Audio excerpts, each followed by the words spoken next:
ओम नमः शिवाय। प्रिय शिव भक्तों, इस वीडियो के अंतर्गत हम लोग शिवरात्रि व्रत चारों पहरों में करने की विधि के बारे में वर्णन करेंगे। महाशिव पुराण के 10वें खंड के दूसरे अध्याय में शिवरात्रि व्रत के चारों पहरों की विधि बताते हुए ब्रह्मा जी ने कहा है, हे नारद, प्रातः काल उठकर नित्य कर्म करने के उपरांत सर्वप्रथम प्रसन्नता पूर्वक शिव मंदिर में जाकर भगवान सदाशिव की स्तुति करना चाहिए और कि हे भगवान सदाशिव, मैं आपका व्रत कर रहा हूँ, उसमें किसी प्रकार का विघ्न न पड़े। इस प्रकार संकल्प करने के उपरांत व्रतधारी को चाहिए कि वह पूजन की संपूर्ण सामग्री 16 उपचार पूजन में लिखित समस्त सामग्री को एकत्रित कर ले। उस स्थान पर उत्तर या पश्चिम मुख आसन बिछाकर पूजन की सामग्री को वहां रखे जहाँ कोई प्रसिद्ध शिवलिंग स्थापित हो।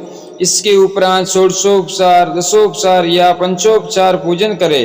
हे नारद, यदि पास में शिव मंदिर न हो तो व्रती अपने घर के पवित्र स्थान में ही पार्थिव लिंग बनाकर विधि से पूजन कर संपूर्ण फल प्राप्त कर सकता है।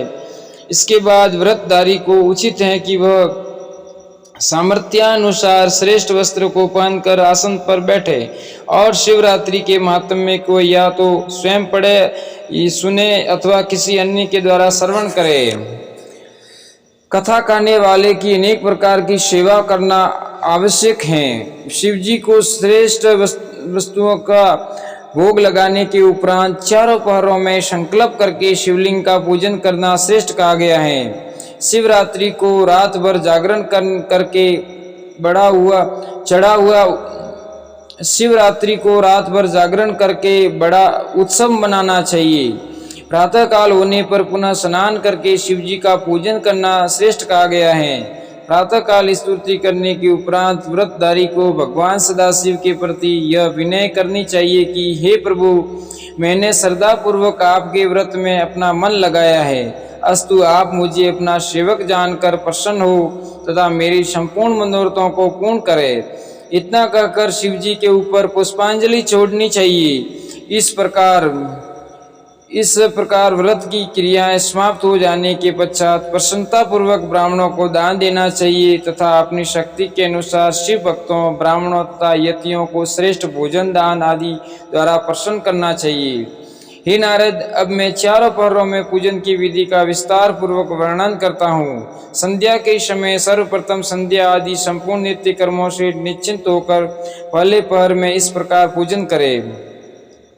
सर्वप्रथम संपूर्ण सामग्री एकत्र कर शिव जी के दोनों लोकों अर्थात पार्थिव लिंग तथा शिवलिंग में जो भी उस स्थान पर हो का 10 उपचार या 16 उपचार या पंचोपचार पूजन करे। संभव न हो तो मात्र ओम नमः शिवाय मंत्र का उच्चारण करते हुए ही गंगा जल, अक्षत, तिल, चंदन, पुष्प, बिल्व पत्र, धतूरा, आँख, भंग, धूप, दीप, नैवेद्य आदि द्वारा महादेव का पूजन करे, आरती करे तथा श्रेष्ठ पकवान चढ़ाकर बेल के रस का अर्घ्य देना चाहिए। इस प्रकार पूजन करने के उपरांत दंडवत करते हुए शिव जी का ध्यान करना चाहिए। यदि पूजन करने वाला किसी अन्य देवता का भक्त हो तो उसे भी उचित है कि वह पंचाक्षरी मंत्र द्वारा शिव जी का जप करे। पंचाक्षर मंत्र ओम नमः शिवाय। शिव जी के सम्मुख गोमुद्रा दिखाकर जल में बैठकर तर्पण करे। तत्पश्चात 5 ब्राह्मणों को भोजन कराने का संकल्प करे। यदि इतनी सामर्थ्य न हो तो केवल एक ही ब्राह्मण को भोजन करावे। इस प्रकार जब तक पहला पहर व्यतीत न हो जाए तब तक विविध प्रकार से उत्सव मनाता रहे। हे नारद, दूसरा पहर आरंभ होने पर भी इसी प्रकार शिव जी का पूजन करे, परंतु इस पूजन की विधि में इतना अधिक कहा गया है कि जौ का लकोहर तथा कमल के पुष्प पहले पहर से दुगने होने चाहिए और शिव जी का पंचाक्षरी मंत्र का जप भी पहले पहर से दुगना करना चाहिए। हे नारद, तीसरे पहर की पूजा भी इसी प्रकार करनी चाहिए, परंतु इसमें इतना कहा गया है कि गेहूं का लकोहर यानी चूरमा तथा मंदार के फूल इस पूजन में आवश्यक हैं। चौथे पहर की पूजा भी पंचोपचार, 10 उपचार या 16 उपचार विधि से ही करे।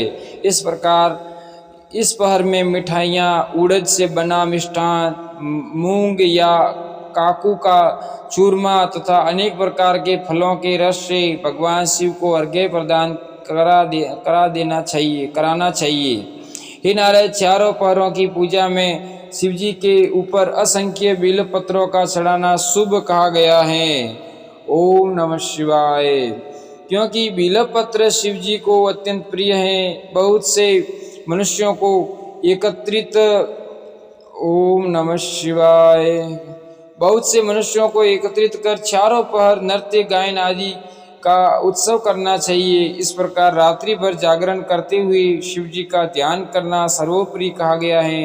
हे नारद, मैंने विष्णु जी से महाशिवरात्रि व्रत की जो विधि सुनी थी वह तुम्हें सुनाई। ओम नमः शिवाय। ऐसे ही सत्संग से संबंधित वीडियो सुनने के लिए इस चैनल को सब्सक्राइब करें, इस वीडियो को लाइक करें और आगे से आगे शेयर करें। पार्वती परमेश्वराय नमः। ओम नमः शिवाय।